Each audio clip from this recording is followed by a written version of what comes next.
Naitala naman po ng PBOX ang sunod-sunod na may hinang mga pagyanig o lindol sa iba't ibang bahagi ng Batangas ngayong Lunes, Abril 28.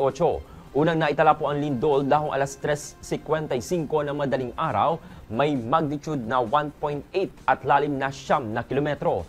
Natukoy naman ang epicenter nito sa layong 13 kilometro, hilagang kanluran ng Calatagan, Batangas. Sumunod na naitala ang isa pang lindol bandang alas 5:19 ng umaga na may magnitude 1.8 sa lalim naman na 86 na kilometro.